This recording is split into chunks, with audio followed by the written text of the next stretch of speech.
that will be unable to transform our communities and create change without people of color having a seat at the table. This applies to government, business, the nonprofit sector, and in philanthropy as well. Nobody can articulate and help to address our issues, the issues that plague our communities better than we can. The protests and riots that we see outside that are happening today illustrate what happens when the needs of people are not met. So in this session, I have the great honor to introduce Sam Samaripa and Michael Camuñez. They will discuss how the few people of color, how the few Latinos in decision-making roles in philanthropy have a direct correlation to the resources that organizations led by and for communities of color. Every social justice shows the devastating impact on our communities when people lack the basic understanding of our collective needs and the pain and path forward. At HIP, we've been convening trustees this past year from some of the leading philanthropies so that they have a space to come together to discuss how we build and support the pipeline of diverse talent for leadership roles. And that conversation is continuing today at our conference. Michael Camuñez is president and CEO of Monarch Global Strategies. Michael has a very long history of public service, having served as a senior executive in government, including President Obama's White House. He is currently a trustee of the David and Lucille Packard Foundation. And Sam Samaripa is CEO of Intent Solutions, and he's chairman of Mundo Hispanico Digital Network. We are so proud to have him as a HIP board member, and he is also a board member of the Annie E. Casey Foundation. Sam is also a published author, and he has a long history of public service. He was the first Latino to serve in the Georgia State Senate. And so with that, Sam, I take it over to you, turn it over to you. And I will come in with questions and answers as we see them at the chat. So audience, please send us your questions, and we look forward to a lively conversation. Thank you. Thank you, Ana Maria, and hello to everyone. It's terrific to be here with Michael and with Ana and all of you, wherever you are. I'm coming to you today from the foothills of the Blue Ridge Mountains in the state of Georgia, where I live. And it's just so fabulous to be connected virtually with so many interesting people. I wish I could talk to every one of you. It's a pleasure for me to be here with Michael today, who I've known for some time, to talk about this important subject. In preparation for today, we talked amongst ourselves about what were the most important messages we'd like to convey about the roles of trustees and how to increase Latino trustees in the major foundations here in the United States. It's not an easy subject because there's not a how-to. It's not like painting a house. It's very hard to say it quickly and easily. But we had some thoughts that I think are worth thinking about, and we're going to have plenty of time for some questions. But let me tell you what we thought was important. And this was a discussion that Michael and I and Ana had. The first was that in the process of building an aspiration or the desire to become a trustee, it's very important to understand the concept of trust. We'll talk about that more in a moment. That goes many directions. But that idea of just what is it that institutional philanthropy is looking for? Who do they trust? How do we trust them? And how do we build that relationship in a meaningful way so that it does lead to more Latino trustees taking a seat at the table? The second is an idea that I've been working on for some time, which is the concept of how do we align our unique understanding of our community's needs. In other words, all that we all know about the Latino diaspora here in the United States. How do we align all of that insight and that experience with the missions of the bigger foundations? Because if we can put those two things together, there's a contact point that is a little spark. So we'll talk about that. And then third, and Michael was great at making this point, is how do we support one another? How do we put a hand up and lift up other people into these roles? And I think that was such a great idea. It's a nice way to close, because no matter what, if we don't help one another succeed and grow into these roles, it's probably not going to happen. So those were the three areas that we talked about: trust, aligning the mission, and a hand up. And that's what we're going to talk about today. And Michael was really great at articulating this concept of trust. So Michael, talk to us about this idea, and then we'll pick it up. Sure. Thanks, Sam. Ana Marie, thank you for having me. I'm really honored to be here today with all of you. And I wish I could see. I know I've got a lot of friends in the audience, and I've gotten messages from some of you. And I wish that I could actually see and give you an abrazo. We're coming together today, Sam, in the midst of a national crisis, and I'm sure there's already been some discussion about this in the conference. And I just want to, before we begin, acknowledge what's happening around us and express, I know, our mutual commitment and solidarity with the protesters and the African American community, recognizing that this isn't a Black issue. What's happening in America, we're at the heart. We're still struggling as a country, obviously, to deal with issues of diversity and equality and just outright racism. And that goes really to the heart of our discussion today.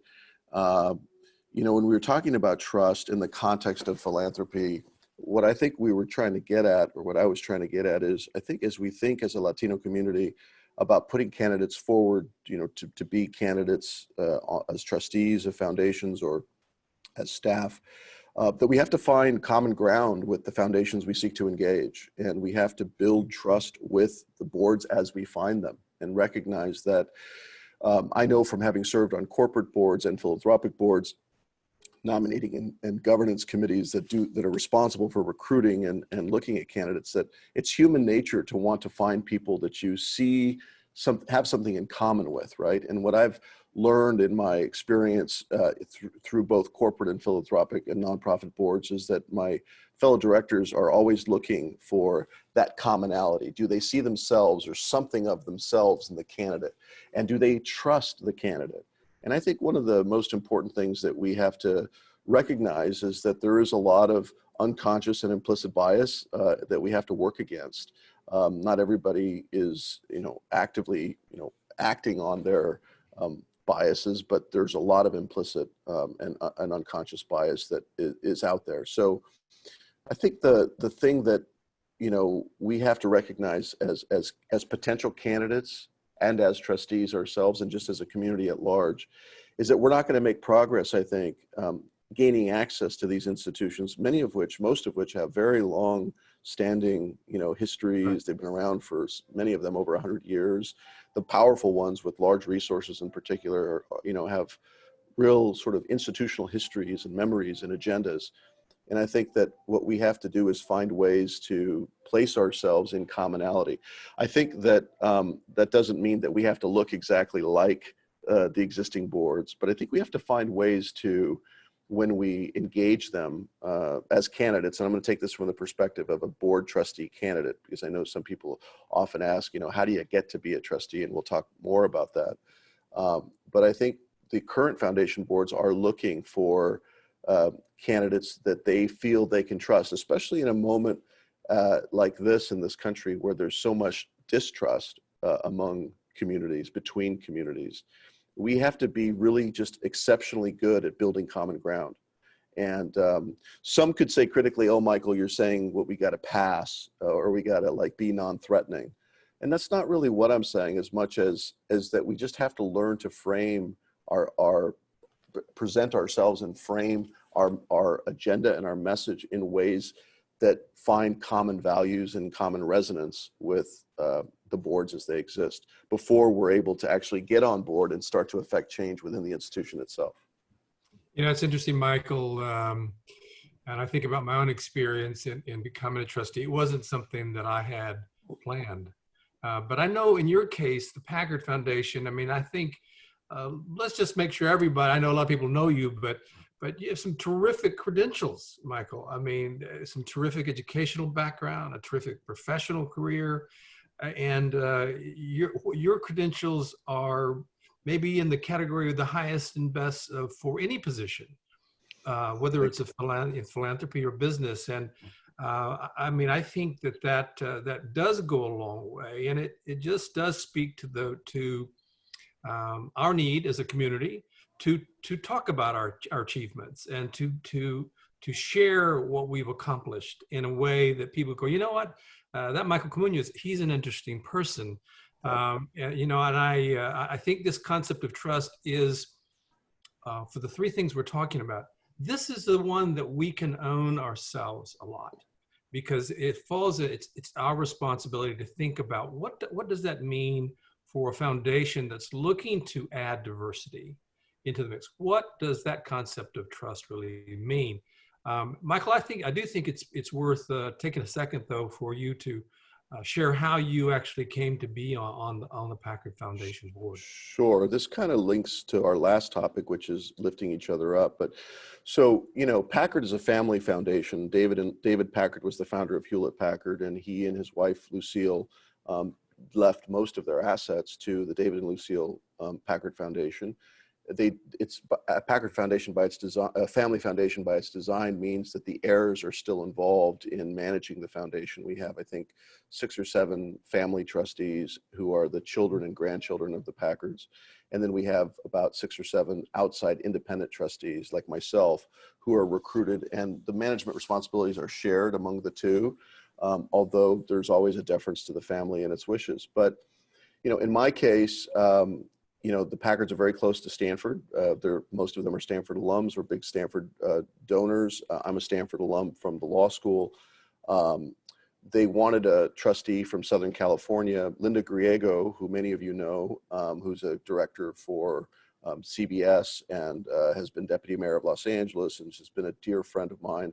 Linda was on the Packard board and was set to retire, and they were looking to not fill her seat. I was filling another trustee's seat, but recognizing that Linda was going to be leaving, they wanted somebody from Southern California, and they wanted somebody who was, you know, ideally a diverse candidate. And so, to her great credit, Linda reached out to me and introduced me to the foundation, some of the trustees, the chair, and some of the family members. And we had dinner, we had conversations, we kind of went through a get to know you process.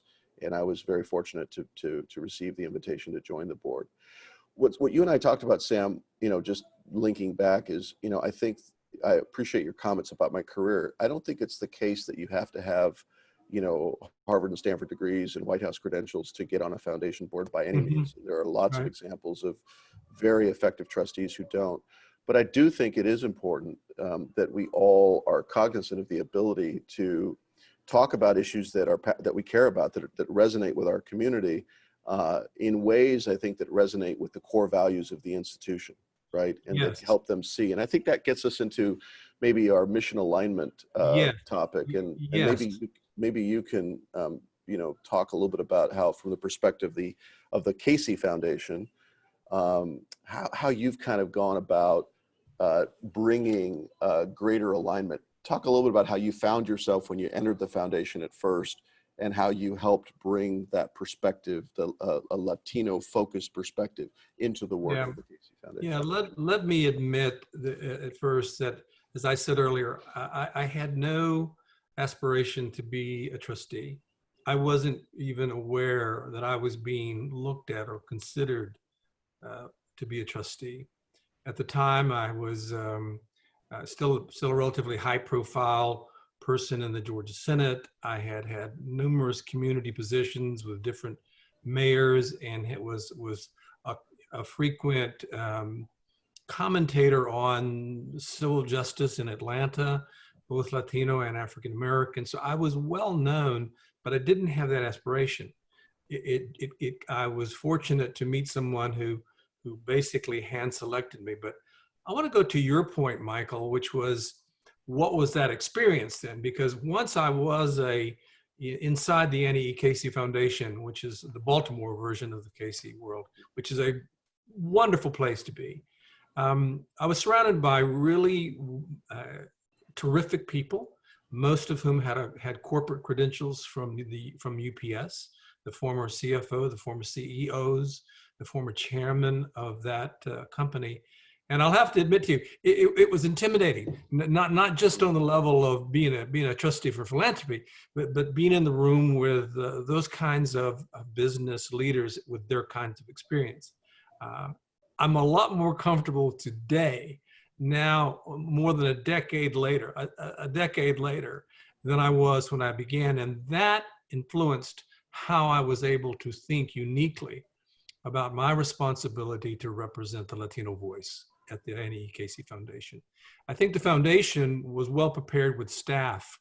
They understood the issues, they were frontline workers, but the board had relatively little experience with the issues. So it took me some time to say, you know what, it's time for me, Sam Samarripa, uniquely to speak up and to address this issue in a way that the other trustees could embrace it. And so I got together with Deanna Bonta, who is another trustee at the NEEKC Foundation. She's from Los Angeles. And together we approached the leadership of the foundation and said, you know what, we know the heart of the foundation is in the right place, but we think there's some language issues here. We think there's some insights. We think there's some strategy and tactic that don't just quite address what we understand, Deanna and I, to be the most serious issues facing Latino children in particular. And so with that conversation now several years ago, it was not only freeing for me, because I really didn't want to be the only Latino in the room, and neither did Deanna, but it was freeing because I could speak from my heart and from my experience to talk about it. And once we did, things began to change dramatically. And I'm very happy to report that the Casey Foundation has doubled down on its commitment to the Latino community in its current major efforts in the Southern United States. And it's done so, I think, as a result of two things. One, they understood that the issue was in front of them. But then they understood from a trustee's vantage point how important it was to the governing body. So those two things came together, and that's what led to it. You know, in my case, one approach I tried to take was, first of all, I should say the Packard Foundation, just to give a little 10-second commercial. I mean, I've just enjoyed it so much. The people, the family members, my fellow trustees, the staff, they're just amazing human beings. Yes. With big hearts and real desire to do good in the world and to use their resources for the good of the world. And so I started with a platform that I knew I was dealing with people who genuinely cared about issues, children, the environment, women's health. These are the issues that are especially important to Packard. But one of the things I did, and I confess that I do this deliberately, was as grantees, every board meeting, typically, the board meetings last over a couple days, and each board meeting there'll be guest speakers and grantees will come in and talk about their work, and we'll do a deep dive on a certain program area or a certain initiative. And over time, what I did was I would find ways to educate my fellow board members through my questioning of our grantees and others about my own background. So they all knew the obvious things that come out on my resume, right? Where I went to school, what jobs I'd held, all my affiliations. But they really didn't know a lot about me personally. So for example, one time we had a group of a community-based organization from Salinas, California, come in and talk about its work with the undocumented community and with children in poverty. And we were talking about an effort to broaden access to public services, government services. And I shared with the grantee in an open forum in front of all my colleagues my own life experience, having grown up, with a very sick mother in poverty on welfare and food stamps, and the shame that sometimes I felt, using food stamps at the grocery store. And I talked about the importance of the work how important it was that the work that they do not stigmatize the grant recipients, right? And it led to a very, really impactful, emotional conversation.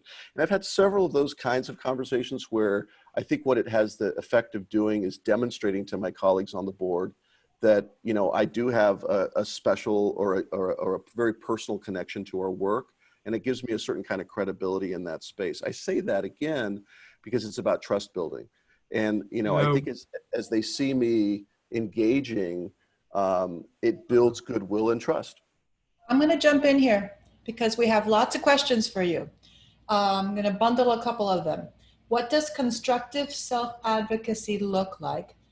How do you navigate racism and remain true to yourself, your authentic, true self? How do you deal with being told that you need to be diplomatic and smile sweetly when actually what you need to be doing is making people feel uncomfortable. And I guess generally, what are your strategies and ideas for people of color who are working in foundations and they're not in leadership roles, but they have good things to share? Wow, lots packed in there. There's more coming too. Yeah. So, So look, Michael, do you mind, Sam, if I take the first cut please, at it? please. So look, in terms of self-advocacy and self-promotion, I think some of us, as a matter of culture, are sort of taught, not to be I'm going to say a bad word here in Spanish, but don't be mamon. Don't promote yourself. Don't be a know-it-all. Don't be whatever. I think we have to recognize that in the professional world, it's okay to be proud of what we've accomplished and to learn to speak about our background and experience in ways that are relevant and very directly applicable to the work of the foundation. And so I would just encourage people to get over that concern. There's a difference, of course, between speaking authentically about your experience and bragging and being a braggadocio and an arrogant person, but that's not what we're talking about. Second, on the racism point, I really want to talk about this, about how do you, smile when you should be screaming. Again, I'm going to come back to, and not everybody may agree with me, but I think if you don't build trust and if you don't build a relationship with people, you cannot be effective as an advocate. Because if you come onto a board throwing grenades and bombs and taking offense at everything and being carrying the banner for every social grievance of your community or in general, you will lose credibility. And so I think there's a very balanced way that you have to, Sam has said, you took 10 years. I didn't take 10 years, but I did take time. I took several months and several meetings to build relationships and rapport and trust with my colleagues so that I could then feel comfortable advocating for things like funding the Hispanics in philanthropy to do, I went down on a trip to the border and I saw the immigrant crisis that I was outraged by, with the way that families were being detained and children were being separated. I led a delegation to the border for the Pacific Council. And I came back to the foundation and said, we've got to do something about this. This is un-American. It's not in our wheelhouse. It's not in our priority areas. But we did. We gave, several $1 million to HIP to fund humanitarian relief and legal services and other things. We're funding the Naleo census count. Just recently, we're launching an initiative in the Central Valley to give cash payments to the undocumented. All of that came from not exclusively but includes my strong advocacy for these issues, which I felt very comfortable doing, because by the time this came up, I felt I could speak candidly to my colleagues about the need to refocus our efforts given the changing dynamics in the country. But I firmly believe if I had come in and on day one started making, demands and sort of being confrontational, I would not have been effective and I would not have been able to drive this agenda. I think there's lots of ways to talk about this, but I'm going to go back to the mission side of the strategy here. If someone out there that's listening to this is interested in a particular foundation that you'd like to be part of, I think the first thing that you should do is read their mission. And I think you should spend a lot of time reading their mission. Bearing in mind or keeping in mind that some missions for philanthropy were written in the 19th century, some in the 18th century. Yeah. Read it carefully and read what they're trying to do. And then based on your experience with the Latino world, Latino community, think about how you can help that foundation achieve its mission with your insights. And I think a good tactic that I embrace is to get to know the mission, speak to the mission, and then speak about how what you know and what you understand can help the mission of that foundation be stronger and better. And I think at that juncture, you have an intersection, a confluence of interests that is unreproachable. Sam, on that point, I think just real quick, one other issue that comes up today, there's a real strong push on boards of all kinds for diversity, equity, and inclusion. And a lot of boards are becoming very self-conscious about these issues. And so I think as a Latino director or staff member, I think you have a unique opportunity to also push these agendas through that lens, which I think boards are increasingly becoming very open to. Anna Maria, yes, they are. And if you're again, I'm speaking to the listeners here. If you are fortunate enough to be talking to a foundation that has that lens, you're going to be able to accelerate not only the contribution you can make, but the possibility that you could serve there as a trustee. So people really want to know what you are doing specifically to create this space so that women and other people of color can also come along. What's the best way to create this pipeline so it doesn't take us 20 years, so that we can do this in a much shorter time frame? And also, especially if you don't have the credentials of the White House, Stanford, if you haven't been a state senator, how do you get started so that you can get noticed? I'll tell you what I'm doing. As a result of my involvement with HIP and Anna Marie's leadership and the staff and all the people that are involved, I've decided that the best use of my time is to go talk to foundations about how they increase their Latino representation. And I've decided to do that based on trying to understand their mission and to say how important it is for them as a philanthropist to understand the needs of the Latino world, the communities that are here, and to see how that understanding can strengthen their mission. So this is an undertaking that I'm working on under Anna's leadership at HIP. And we have met with some foundations, and that's the way I hope to do it. Individually, I have a lot of people that I have tried to mentor along the way. Some of them are in elected life today. Some of them are aspiring to be in leadership roles in philanthropy. And I'm doing my darndest to help them achieve those goals. In my case, I think I'm trying to work on a couple different levels, Anna Marie. First, supporting Sam's efforts in backstopping him with this dialogue with other trustees across the country and in stressing the importance of that. But starting in my own foundation, trying to be a champion for the DEI lens and being a resource for my colleagues and for the staff. I am very actively involved with Esther Aguilera at the Latino Corporate Directors Association, and Esther and I speak regularly about opportunities and contacts. So trying to make sure that we build a pipeline. My days with this go back to the White House when I was responsible for appointing Latinos and others to presidential appointments with President Obama. And based on that, I've got a lot of experience and a lot of relationships that have come out of that. So I try to be a resource for headhunters. I'm in touch regularly with headhunters who sometimes will call me about opportunities or people I might know. I try to push our own HR folks, both in all of the institutions that I serve on, but especially at Packard, to keep that perspective looking for candidates. I want to go to the question though about if you're not already, how do you get yourself ready to be on a board if you don't have these fancy credentials and prior government service or whatever?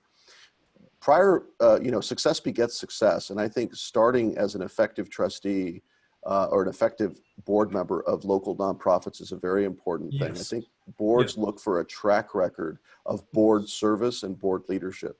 So I would not underestimate, and in my day, I served on several local nonprofits. I still do serve on local nonprofit boards.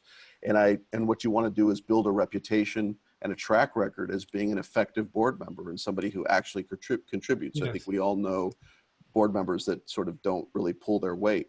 So in LA, when I started off just as a simple director of the Mexican American Bar Foundation.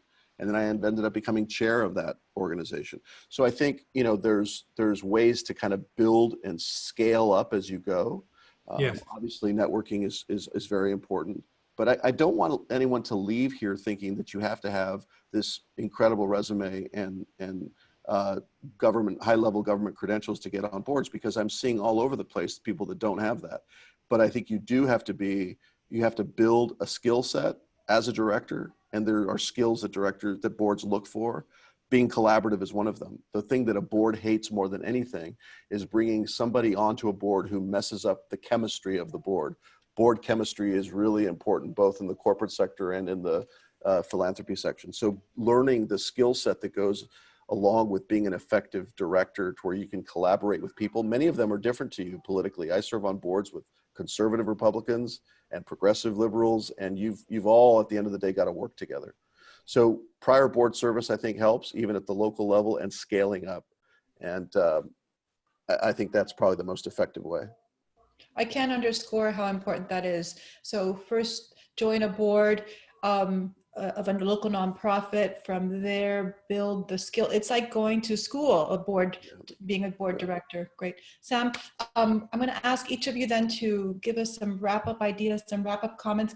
Also, taking into consideration, you all have seen the dashboard, latinofunders.org. And, 10 years ago, it said 1% of philanthropic funding goes to Latinos, and 10 years later, it still says 1%, and we have 63 million people now. Yes. What can we do as trustees to change this?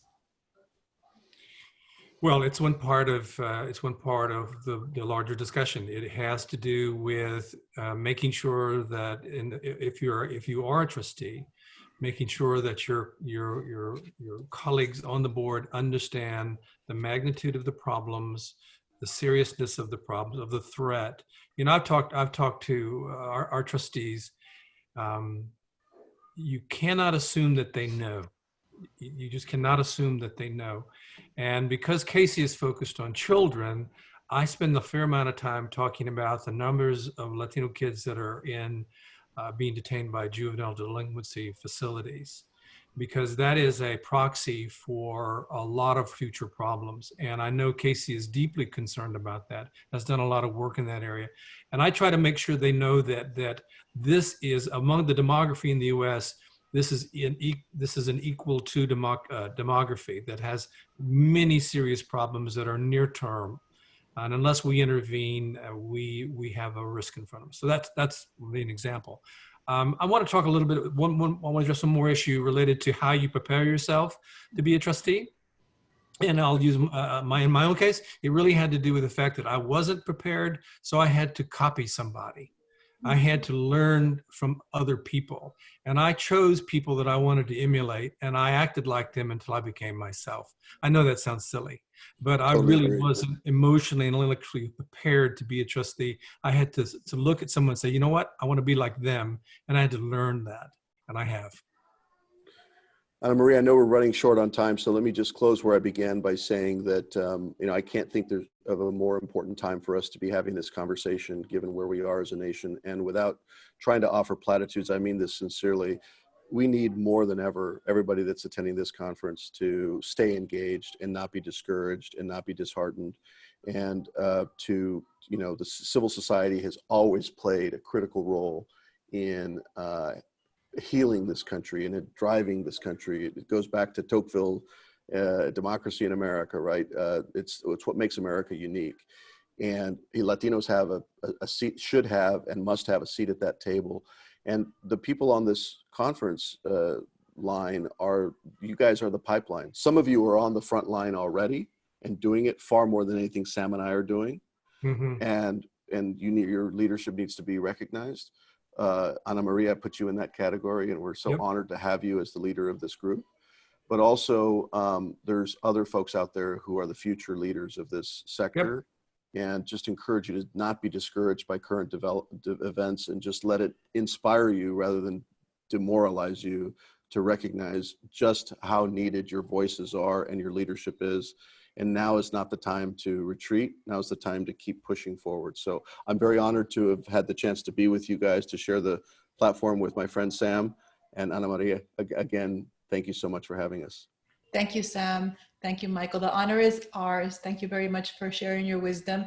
We will see you next year in LA for sure when we have our conference there. And now we're going to turn over to Sarah Wartell from the Urban Institute and Cynthia Rivera-Weissman, our own HIF board member, to talk about the unemployment crisis in Latino communities. And that's getting started now. So thank you.